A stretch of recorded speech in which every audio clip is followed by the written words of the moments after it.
Krishna Hare Krishna Hare Krishna Hare Hare Hare Rama Rama Krishna Rama Krishna Hare Hare Hare Krishna Krishna Krishna Hare Hare Hare Krishna Hare Krishna Krishna Hare Krishna Rama Hare Hare Rama Rama Rama Hare Hare Ram, Hare Hare Krishna Krishna Hare Krishna Krishna Krishna Krishna Krishna Hare Krishna Hare Hare Hare Hare Rama Hare Rama Krishna Hare Rama Krishna Rama Krishna Hare Hare Krishna Hare Krishna Krishna Krishna Hare Hare Krishna Hare Hare Krishna Krishna Hare Krishna Rama Rama Rama Hare Hare Hare Hare Krishna Hare Krishna Krishna Krishna Hare Krishna Krishna Hare Hare Hare Hare Hare Krishna Hare Krishna Krishna Krishna Hare Rama Rama Hare Hare Hare Krishna, Hare Hare Krishna, Krishna, Krishna Krishna Hare If Hare, you read Hare Rama, Hare Rama, Hare Krishna, Rama Hare Rama, Krishna, Hare Krishna Hare, Krishna, Hare Hare Hare, Hare Krishna, Hare, Hare Krishna, Krishna just give Krishna, a Hare couple of Hare Hare, minutes. Krishna, Hare Krishna, Let me Hare Hare Krishna, Rama, Hare Hare around. Rama, Rama Rama, Hare Hare Krishna, Hare Hare Krishna, Krishna, Krishna So, Hare Krishna, Krishna, Hare Hare, me, Hare Rama, the Hare mind, Rama, Rama Rama, Hare if Hare, the Hare devotee's Krishna, mind is Hare Krishna, just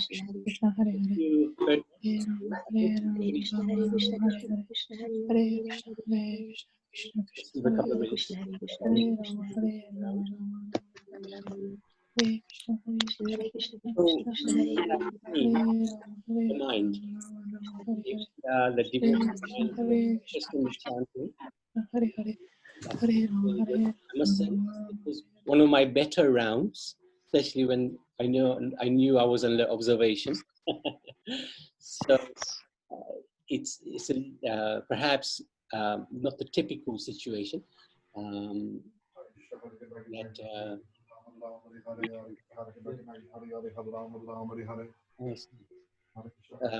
it's not a typical situation when one is chanting, but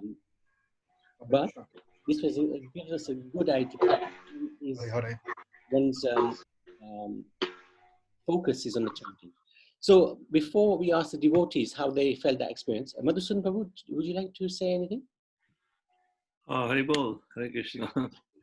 Yeah, that was a good exercise actually, and that's what happens, when the mind is chattering away all the time, and then we all focused on it. Actually, there's a little exercise you can do also while and this chanting, obviously, we have to practice, and as we chant more and more, you know how the mind is always, one of his job is to try and create doubt and fear and judgments and all sorts of things, like that. Psychologists would know more about how the mind kind of works. But there's a little exercise that, you can also try and do, and I can just describe it, and people can try it in their own time, okay? And then see how that can also enhance that chanting later on when they start to introduce that as well. So it's basically just, you find a quiet moment and say, okay, for next 2-3 minutes, I want to give myself this time. I know my mind always makes me think about so many different things, what I should have done today, tomorrow, or what am I going to do next, or what's the news, or what's politics going on in which country, and so many. I mean, there's unlimited thoughts, right? And one after another, they will try to get attention. So mind is trying to get our attention on that. So you do this exercise, and as you say, for next 2-3 minutes, I just want to give myself the time rather than listen to my mind. So I'm going to close my eyes, take 3 deep breaths, and on the third one, you let everything go and you just say, and then create that quietness in yourself, and then just say, challenge the mind now. Challenge the mind, say, okay, you want me to pay attention to so many different things. You always, giving me one thought after another thought after another thought.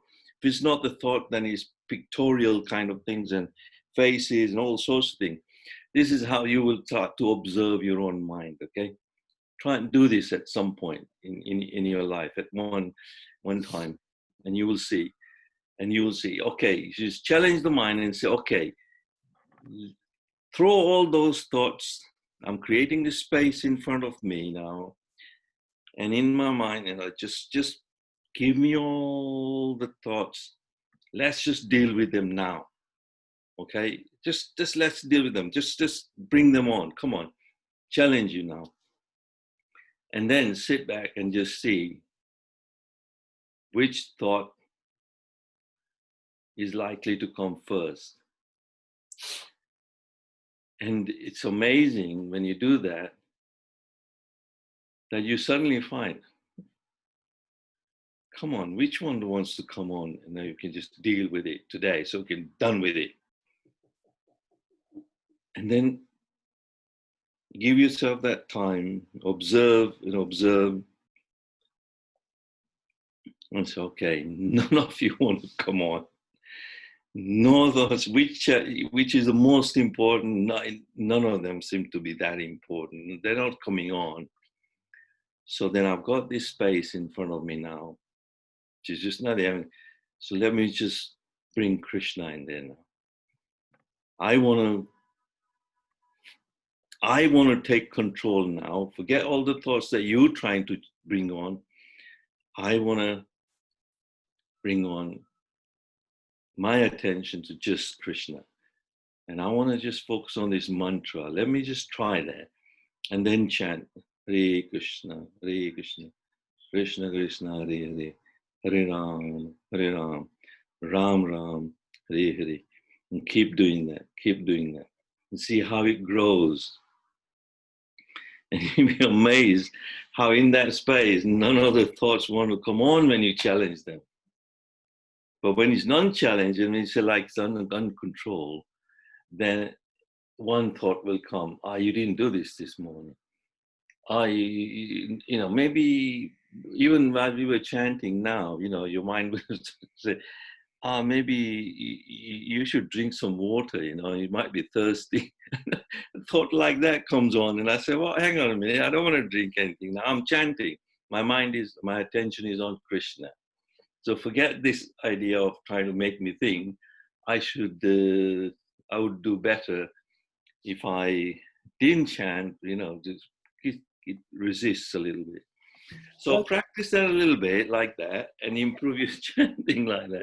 I like what you said, because it's actually, you're not preaching to the mind, but you're challenging the mind. And I can see where you're coming from. I think when you have a chat with the mind, then the mind can, at least for a certain period of time, just become silent. I like that. Thank you very much. Well, devotees, how did you find chanting? How did you, anybody like to share any realization through the chant? Did the mind go somewhere and you brought it back to this chanting again?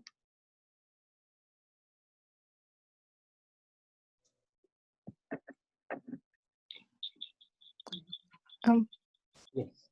I think the mind obviously was definitely wandering. It always does, but I tried to bring it back. But I also think that I feel like I had a heightened awareness of the soul and the mind, because I felt like there were two me's that were struggling, and so it made me feel more about like who I am, that there is a soul there, and then the mind needs to be is one part of that, if that makes sense.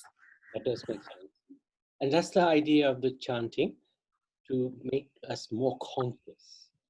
We are human, but most of us don't actually work on the basis of being humans. First, our Guru Maharaj used to say, become human, then you can become conscious. So the chanting, what it does is it makes us aware of a certain level of consciousness, and that's very important, because once we become conscious, then we're not even conscious. How can we become Krishna conscious? So Sanjana, that's a good observation. And do you chant often, Sanjana? Sorry, me asking you in front of everybody. No problem. I've tried to start recently this week, because I'm not really good at getting up early because I'm a teenager. But this week I had to get up early for my internship. So I thought, why don't I turn it into a good opportunity to try and do chanting as well? Okay, excellent. And you don't have to wake up early to chant, but it helps. Early morning, that is best time to chant. But it's not a prerequisite. Huh? Okay, Nani Ben? Yes, Prabhuji. Yes. Did you have something? No, I think I was quite okay. I was quite okay, because I've been chanting for some time now, and not some time, for a few months actually, and gradually increasing. So I was quite okay. Like I think I can concentrate. Excellent, excellent. Thank you very much. Anybody else would like to share that experience of chanting? Maitreya? Even Prabhu Arjun had problem with his mind. He says the mind is reckless, turbulent, obstinate, and very strong. And the only way we have to control the mind is by bringing the mind, keep the mind as a friend. Yes, keep the mind as a friend. When the mind goes away, we have to bring him back. Yeah. Yeah. Very good. Even Arjun has problem. We represent Arjun in a way. Yeah. But we need more control, practice. Like we chant one round, it's better we chant more together. Yes. Yes, Very to true. have the practice. Yeah. Yes. One round is only a beginning. Very true. Yes. Very true. Thank you for sharing. Okay. Okay, so this is the lesson from this particular part of that. When we chant, we can see how the mind, what it does, but keep bringing it back. Keep bringing it back to the holy names and become detached from what's going on around us in the world. Okay, Sanjana, would you like to carry on reading? Yeah, sure. Text 37. Arjuna said, O Krishna, what is the destination of the unsuccessful transcendentalist, who in the beginning takes to the process of self-realization with faith, but who later desists due to worldly mindedness and thus does not attain perfection in mysticism? Text 38. O mighty armed Krishna, does not such a man, who is bewildered from the path of transcendence, fall away from both spiritual and material success, and perish like a riven cloud with no position in any sphere? Text 39. This is my doubt, O Krishna, and I ask you to dispel it completely. But for you, no one is to be found who can destroy this doubt. Text 40. The Supreme Personality of Godhead said, Son of Pratha, a transcendentalist engaged in auspicious activities does not meet with destruction, either in this world or in the spiritual world. One who does good, my friend, is never overcome by evil. Text 41. The unsuccessful yogi, after many, many years of enjoyment on the planets of the pious living entities, is born into a family of righteous people or into a family of rich aristocracy. Text 42. Or, if unsuccessful after long practice of yoga, he takes his birth in a family of transcendentalists who are surely great in wisdom. Certainly, such a birth is rare in this world. Text 43. On taking such a birth, he revives the divine consciousness of his previous life, and he again tries to make further progress in order to achieve complete success, O son of Kuru. Text 44. By virtue of the divine consciousness of his previous life, he automatically becomes attracted to yogic principles, even without seeking them. Such an inquisitive transcendentalist stands always above the ritualistic principles of the scriptures. Text 45. And when the yogi engages himself with sincere endeavor in making further progress, being washed of all contaminations, then ultimately achieving perfection after many, many births of practice, he attains the supreme goal. Wonderful, thank you. So those texts from 37 to 45 are again Arjuna asking on our behalf, because we will always have this doubt that, hey, what if there is no God? Am I wasting my time? Or what if I'm unsuccessful? What if I can't complete this process? Will I be wasting my time? One time Prabhupada was asked a question, what if there is no God? What if there is no Krishna? So he answered, well, even if there is no Krishna, you know what? We've had fantastic festivals. We've had great feasts. We've met some great persons that we are associating with, really nice devotees. What is the loss?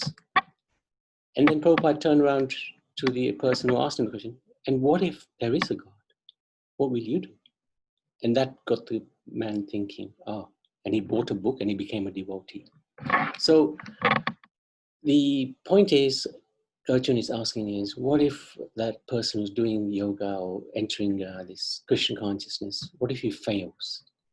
Is he neither in this world, because he's let go of the material world, but he's not in the spiritual world either, because he's failed. He's in no man's land. Krishna, however, answers him very beautifully that whoever takes up this process is never lost. The benefit is eternal. So even if one makes a little progress in spiritual consciousness, that progress will continue in that person's next life. He will never lose it.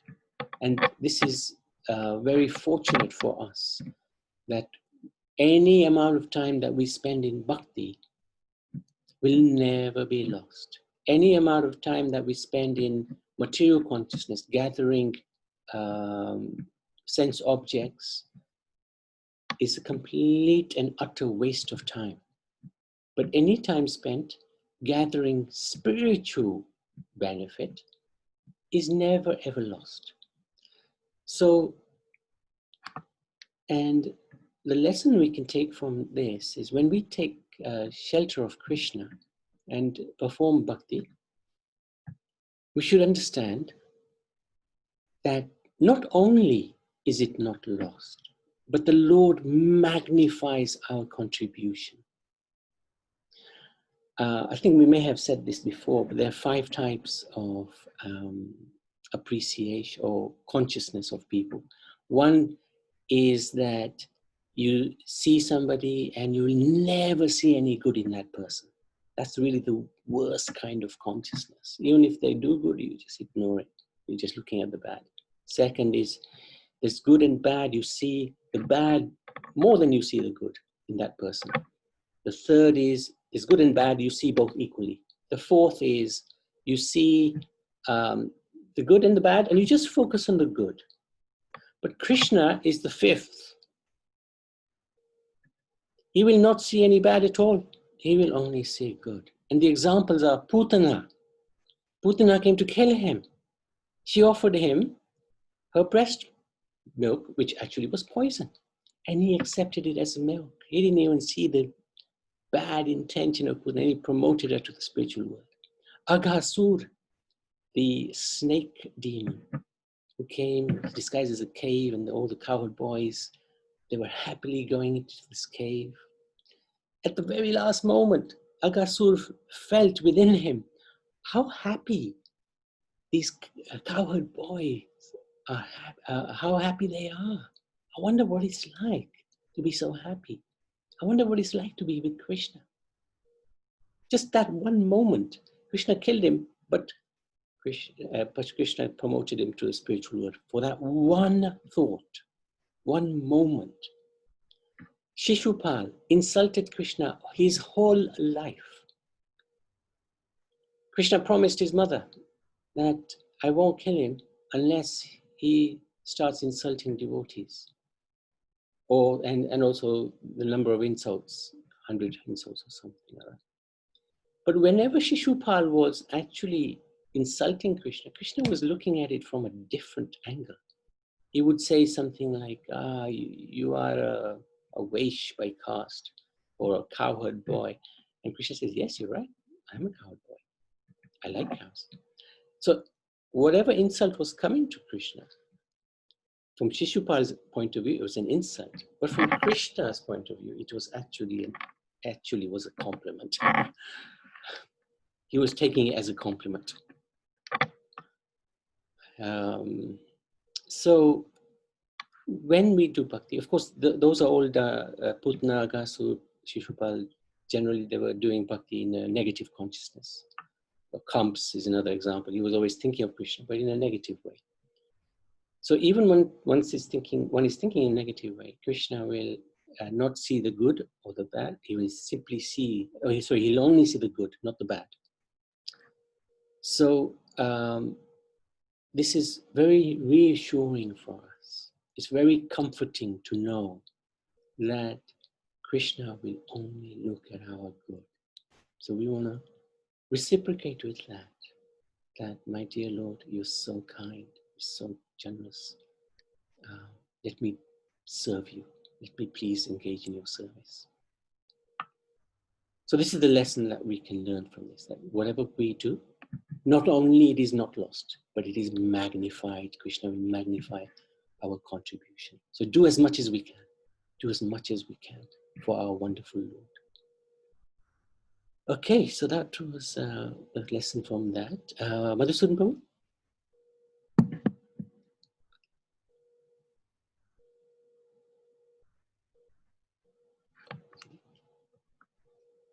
maybe it's. Yeah, sorry, sorry. That's I was no, muted. no problem. Yeah, no, thank you. Yeah, no, that's fine. You covered the main points, and I think this is guiding us towards the right consciousness, understanding where our mind will drag us all the time. Sorry.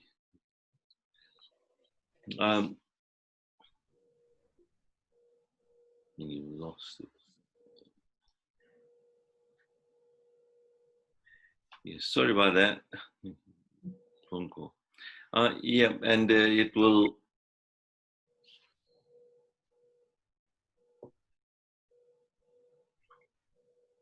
It's a missed call anyway. Sorry about that. Can you hear me? Yes, yes. Yeah, yeah. So it's the main thing.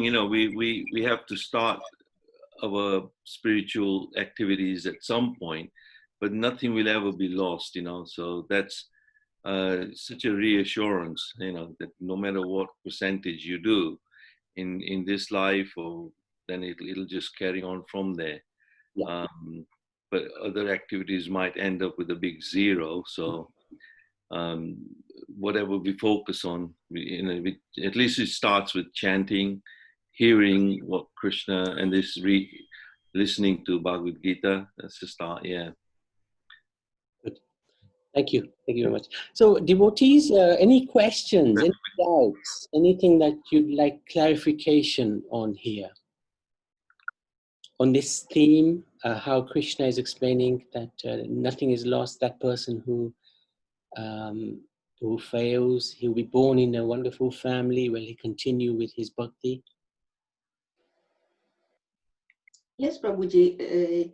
I firmly believed in that when I didn't know much about it, that what we do in our lifetime, it carries on into the next life, and it will be a little bit higher or better life than what we are having now, provided you start chanting and keep Krishna-centric life. So that is what is my main aim in the life now, that because I've had some problems, I thought I don't want this life again. I want something better. So with that, when I start chanting, I keep that in my mind all the time. That the more I chant, the more I will be in a sort of a better position in my next life. So that is like a bonus to me that helps me to chant more and more every day. Right. Well, Naniman, you don't have to worry. Your next life is not in this. Hope so. Krishna willing. There was a funny joke about how one husband said to his wife that when I die, put all the money into my coffin. I want to take it into my next life. And the wife said, "Oh, okay, you've got money. Huh? Okay, where is that money?" So he had to show her, of course.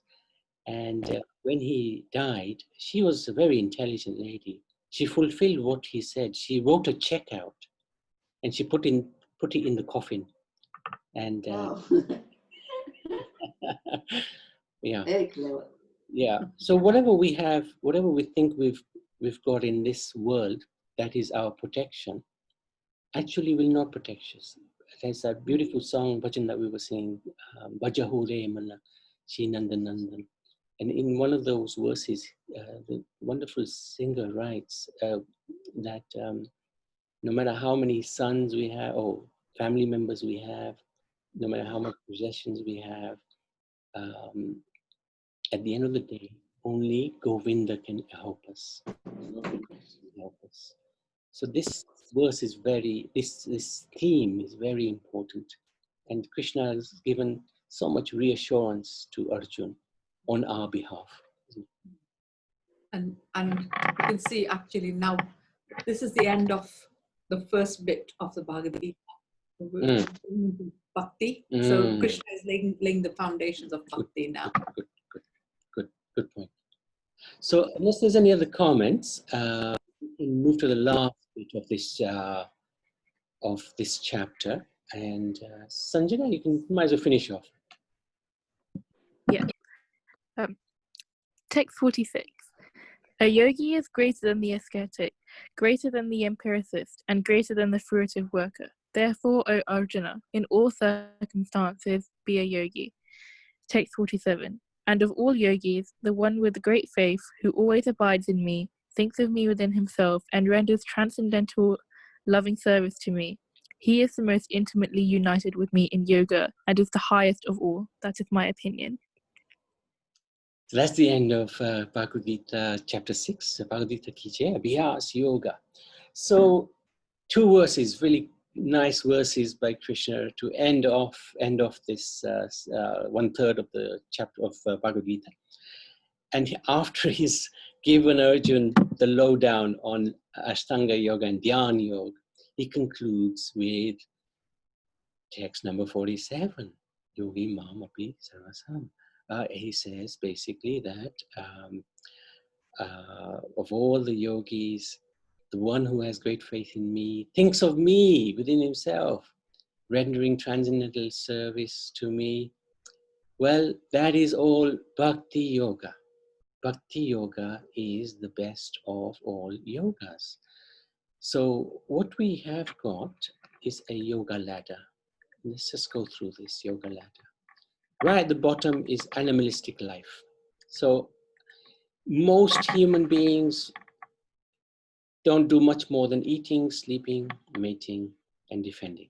That's where most of humanity is at, unfortunately. And that is living the life of animals, basically. No better than the animal. But we have humans cannot contribute anything to the environment. Some scientists said that if human species was extinct tomorrow, it will not affect badly the environment. It will actually help the environment. So we are obviously not here to help the environment, but it means we are here to do something else. It means we are here to become self-realized, Krishna conscious. So Karma Kand is the next step on the yoga ladder, which is where, according to the Vedas, we do various sacrifices to please the demigods, and we can enjoy our senses somewhat. And if we live our life according to those principles, then we'll stay on earth.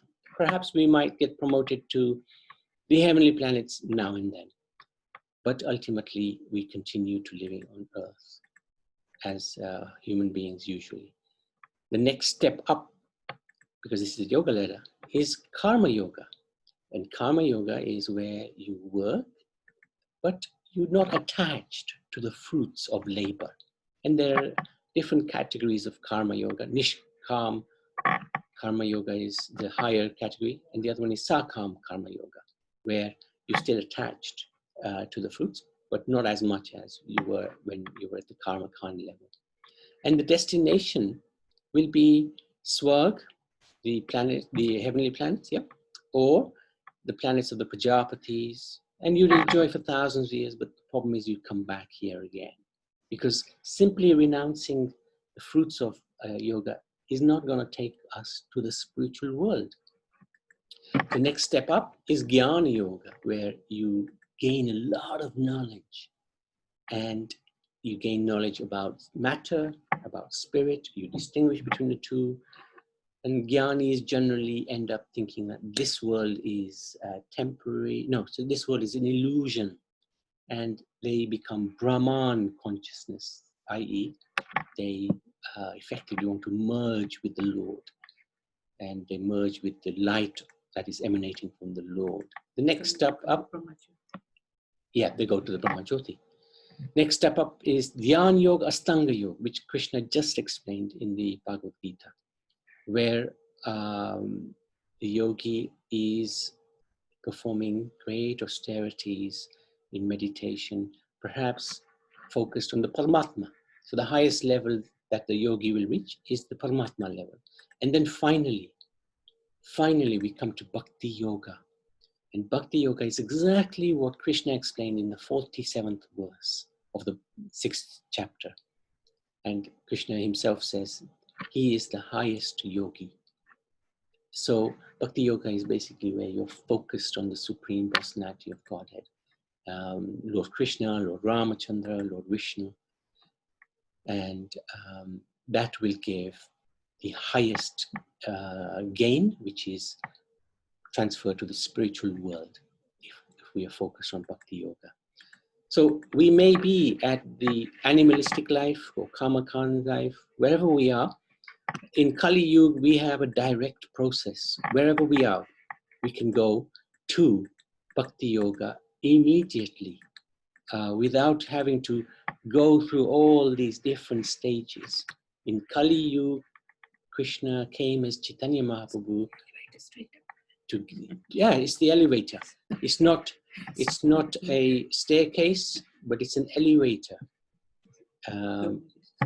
Yeah, Guru Maharaj used to say that. That's right. So we can go have this direct link into Bhakti Yoga and attain Krishna Prem, even within this very, very life. And it doesn't matter when we start. We can start at the beginning, we can start in the middle, start at the end. Ideally, the earlier we begin, the better chance we have of attaining our goal of Krishna Prema. So the beginning stage is called Yoga Rurukshu and then Yoga Mudra, which is the advanced stage. And this is the most glorious verse, one of the most glorious verses of Bhagavad Gita. The text number 47. The top master, has great faith in Krishna. He takes shelter in Krishna, always abiding in Krishna. He's always thinking of Krishna within himself and rendering devotion, loving, transcendental loving service unto him. And this is why Bhakti Yoga is the topmost. So the lesson to take from that is that we should engage in Bhakti Yoga. Don't worry about any of the other yoga processes. We have access to Bhakti Yoga, especially in Kali Yuga. In previous yugas, Bhakti Yoga was not so easily accessible. You had to go through the yoga ladder in order to, it's a step-by-step process. But in this age of Kali Yuga, by chanting the Hare Krishna Maha Mantra, one can step up into Bhakti Yoga immediately. Don't say?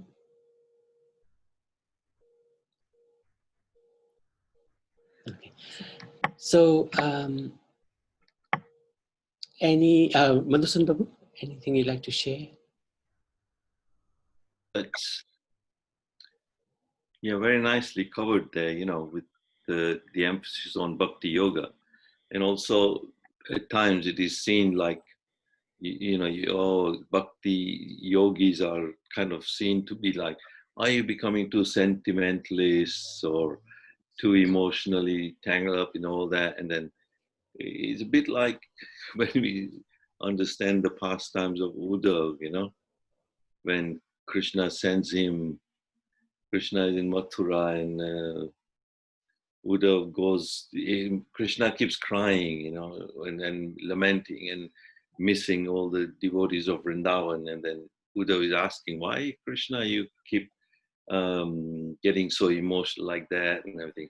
Is that Krishna says, I reciprocate the way people surrender to me and all that. And because my Brajbasis are surrendered in some certain way and they keep missing me so much, I miss them a lot as well. So he is reciprocating. So when Uddhav goes to Vrindavan, because Uddhav was a bit of a jnani, you see, he was so much into jnana. And so Krishna said, maybe you might be able to explain to them and make them understand, because you're, through your jnana and all that, you can convince them that, they should not miss me so much, and then be so attached to me and all that. So Uddhav goes, so we know that pastimes when Uddhav goes there with a letter from Krishna and all the gopis receive him, but amazingly they actually explain to Uddhav that your jnana and all that is just not enough for us. And then Uddhav realizes that actually these gopis, well, they're in bhakti, but they already have all the jnana that I have. They are also aware of it, but to them that gyan is not even that important. Buddha was trying to explain to me, yeah, the Brahman realization, you know, is this Jyoti, but then the gopis will ask, where is this Jyoti coming from anyway? Who's Jyoti? Then they say, actually, that Jyoti is of Krishna, you see. So Uddhav then realizes these gopis are so elevated, and they, you know, so yeah, and then this letter explained that sometimes we think, you know, bhakti yogi, you know, is not that important, but it encompasses everything. It's a bit like, you know, somebody who has 100 pounds doesn't have a million, you know, but a millionaire has 100 pounds. So it encompasses everything, you know, includes, so bhakti is topmost, and that's what we are fortunate to be, you know, with Lord Chaitanya setting an example of how to be a devotee in Kali Yuga. So I hope that helps. That Thank really you. helps. That really helps. You made a phenomenal point there. Thank you, Madhusudan point, Prabhu. That's really good. It's not sentimental bhakti. Yeah, very nice point. Any questions from the devotees? Some may already be doing some other processes, maybe hatha yoga, and this might come as a perhaps a little surprise what we're saying, what Krishna is saying actually. I've got a little point, if you don't mind. The point the other Mataji was saying about wanting a better life for the next life. Sometimes I think the life that we're living now is absolutely incredible with all the science, technology, and all the comforts. We don't have to go out into the Kirtan, into the fields to go to the toilet. You know, everything's at home, electricity, you can put the fan on, you know. And I don't, you know, sometimes, you know, you've got to be sometimes really careful because, you know, you've got everything at your fingertips, basically anything you want to research, whether it's Mayavadi philosophy, Vedanta, or Hare Krishna, it's all there on your computer. You know, best to utilize it as, you know, while we've got it, because you just don't know for the next life. Hare Krishna. I think her point is more that, you know, this whole human life, the whole material world, you know, no matter where you are in this material world, it is a place of misery. And ultimately we want to, our destination is a supreme. And, you know, that's what her aim is. And I take your point very, very well, because whilst we have the opportunity, let's dive in. Absolutely, let's dive in. Because who knows? In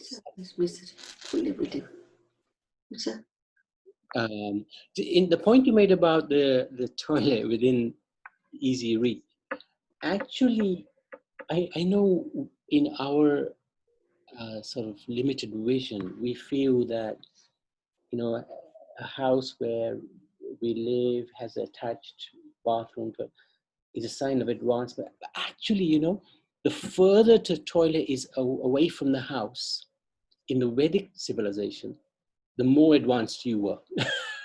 So if the toilet was 2 kilometers away, you regard it to be very advanced, because, you know, it's not a nice thing to have the toilet in the house. Nowadays, of course, you know, wherever we are in the world, generally the toilet is in the same house that we live in.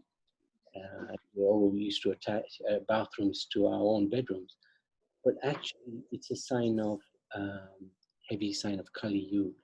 It's not a sign of Sati Yuga. It's not a good thing. But anyway, we are where we are, so we just carry on, use the facilities, but engage in Krishna consciousness. Naniman, did you want to?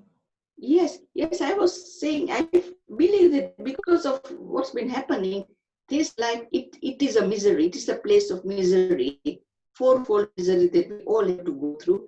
And then it takes some time, a few years or so many years to realize that. And once you realize that, then you can practice bhakti yoga and meditating on Krishna.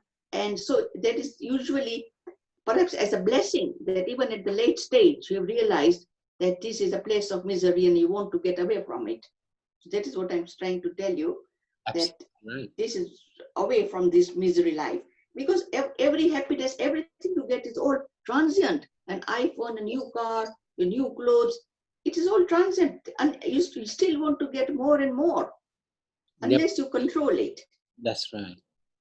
No, you're absolutely well positioned, Nani Ben. You've timed it perfectly. Yes, I hope so. Thank you, Prabhuji. Hare Krishna. Thank you. Any I- comment? yeah, I thought through meditation and devotion services, you want mukti. You don't want to have another life. That was my understanding. Is that correct? It is correct. You don't want to be born again, too. Hmm. So we have to do. Yes, that's correct. That is correct. We want to get out of this world and not be born again. Born again, yes. So we have to do loads of bhakti. Yes. So essentially that's correct. But there's different levels of thinking within even that concept. Okay. There are devotees like Prabhupada, for example. Yeah. His take on this is that, my dear Lord, you can place me wherever you want me. Just please do not let me forget you, and let me please engage in your bhakti. So whether you put me in hell, or whether you put me in the spiritual world, it is up to you, my dear Lord. But let me never forget your lotus feet. Right. So this is the highest level. Of course, we don't pray to be put into hell. But even if a devotee, for whatever reason, has to go to hell, he will make that hell into the spiritual world. Wherever he goes, he turns it into the spiritual world. So Prabhupada went from Radha Damodar Mandir in Vrindavan, the highest possible spiritual place you can go to in this material world is Radha Damodar temple. Amazing place. He went at the age of 70 from heaven, from a spiritual world, New York, the most hellish place in the world. Yeah. And he went, ultimately he went to the Bowery, which was full of drug addicts, prostitutes. It was just the most horrendous place. But he converted that horrendous place by his greatness, by his devotion. Devotion, yeah. Spiritual world. So a devotee actually doesn't care whether Krishna liberates him, Okay. or whether he continues to live in this world, because he's already living with Krishna. Right. Okay. Thank you. That level is very high, very advanced level. Thank you. It's when we realize that, you know, there is suffering here, and Prabhupada said there's birth, death, old age, disease, birth after birth, you're just going to go through the same old thing. And then later on, Srimad Bhagavatam, even Prahlad, and that Prabhupada in his purport will also emphasize on, it's like chewing the chewed, you know. Yeah. When the same suffering will come on. There might be moments of happiness and pleasure and all that we experience at times, and that is the kind of illusion, you know. That is what is Maya is. So yeah, there are transcendentalists who try to negate that, and that's you know, like Mayavadi say, oh, you know, we want to escape from this and experience something better, so we want to go to heaven. And so many people try to do those sort of things, but ultimately, you know, for bhakti, when you start to engage in Krishna, and when you have Krishna with you, then wherever you are, it doesn't matter whether you go here or even the demigods, you know, and the devatas, you can get a place, a birth in the heavenly planets and be one of those demigods. But then demigods are also saying, well, we got so much luxury here, and we enjoy life to such an extent, but we still go through birth, death, all that disease. We might have got this position of a demigod because of our pious activities or good deeds that we did or whatever, but we're still tangled up here. We're still in the material world, but we can't experience the loving relationship with Krishna. Sorry, we've lost you, Madhusudan. Sorry? Okay, we just lost you the last 10 seconds. Oh, so you know, even the demigods who are praying that they get a chance to get a human birth. So, and especially in a household or where there's an opportunity for them to do bhakti, so they can revive their consciousness, they can get out of this material world. Yeah. Even you know, but they enjoy so much, you know, but demigods don't have a chance. Human life is one chance that we have, that we can actually question and practice bhakti. So association with Krishna is what we want all the time. And that's Okay. what gopis. So in Vrindavan, when you start to understand like the, you know, examples of how Yashoda Maya was behaving towards Krishna and how the gopis were, and that is a high level, then that is what we start to understand.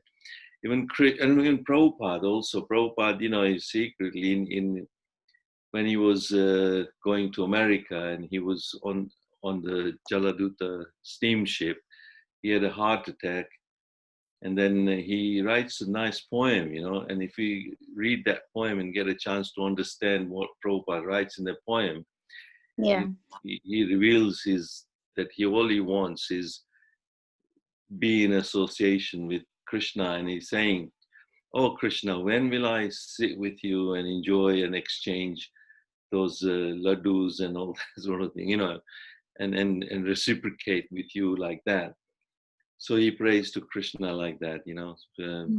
But then, like Nabi said, you know, a devotee will go to any situation, but as long as he never forgets Krishna. So Prabhupada also said, never forget Krishna and always remember Krishna. Thank you. Yeah. So that's a point you raised, and we will come back to it probably again and again. Yeah. Because mukti can mean also that one merges with the Lord. So we negate material, but then merge into the spiritual Brahma Jyoti. And that mukti is considered to be actually by the devotees hell, because you are merging with the Lord, you're merging into His light. That is not really mukti, because in that position, in the Brahma Jyoti, which is the effulgence of the Lord, there's no activity, and the soul is always active. So eventually, even in that place, one may have the tendency to fall back into earth again, because you're not serving the Lord, you are merged with His effulgence. So we'll come back to that a few times, just because in the Bhagavad Gita, that's how Krishna will explain the position of that transcendentalist who tries to move. Thank you, Aruna. Thank you. Does that make sense? Yes, thank you. Anybody else? Any questions? Any comments? Any disagreements? Happy for any challenge? Hi. Hare Krishna. Oh, I don't know if anyone can hear me. We can hear you. Okay, good. Sorry. The internet was looking a bit weird.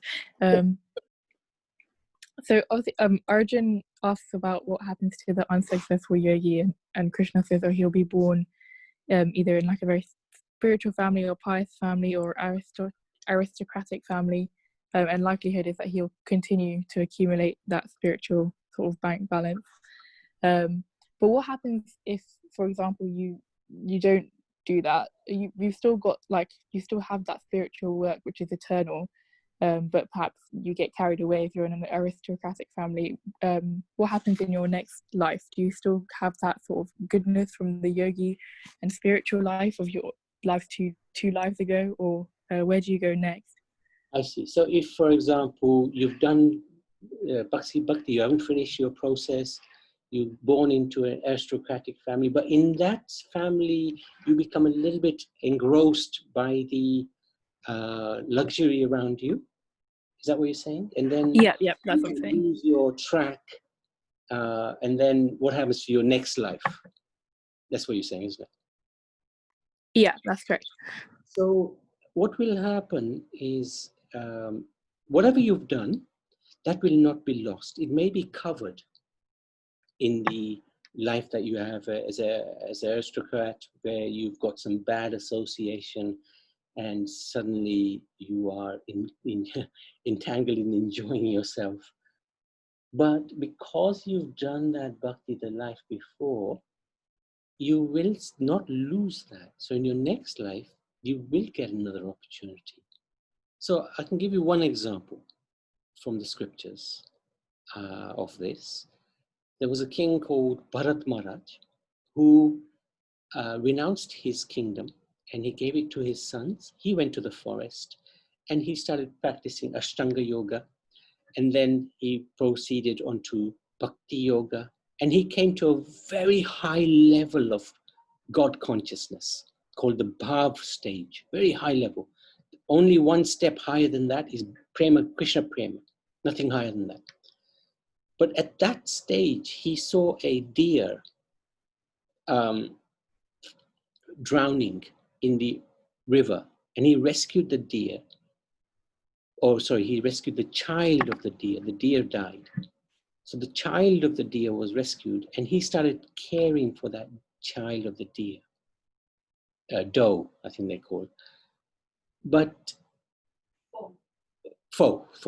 So when he was caring for that foe, he forgot his bhakti because he was constantly thinking about the little deer. Where is he gone? Come back, feeding him, putting him to sleep. When he died, he died thinking about the deer. In his next life, he became a deer. But Krishna is so kind. He allowed him as a deer to remember his past life. So the deer, realizing, oh my goodness, I was so close to Krishna Prem and I threw it away. So as a deer, he went to the sages and he just would hang around with the sages, eat their prasad, listen to the katha. And then when he died as a deer, he was born as Jad Bharat, a Brahmin in a Brahmin family. But again, Krishna is so kind to him. He allowed him to remember his two past lives as a deer and as King Bharat. And as Jad Bharat, he realized, I am not going to let anything impact my Krishna consciousness. He acted dumb and deaf, although he was the most intelligent of intelligent people. And in that life, he achieved Krishna consciousness because Krishna allowed him to remember his past two lives. So the unsuccessful yogi, Krishna will never let him lose his spiritual credits, and Krishna will find a way to somehow or other make that person utilize those spiritual credits for his own benefit. Does that make sense, Sanjay? Yeah. Thank you for the example as well. That was really helpful. This example is from the Srimad Bhagavatam, one of the scriptures that we read every day, actually. Very powerful scripture, just like the Bhagavad Gita. Yeah. Thank you. Thank you for that question. Very intelligent question. Huh? So thank you, dear devotees. Unless there's any questions or comments, we can move to do the Nishinga Kavach. And tomorrow, we'll take a little pause and we will just do an overview of the last 6 chapters. Is that okay, Madhusudan Prabhu?